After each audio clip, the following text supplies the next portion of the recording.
drzewko.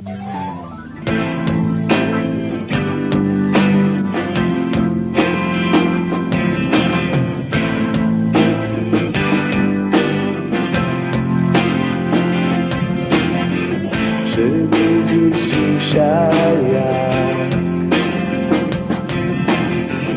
nierówna wojna zabija świat?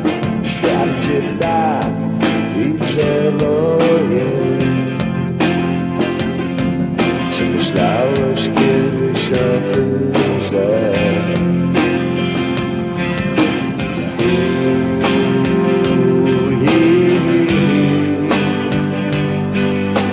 coraz więcej takich miejsc?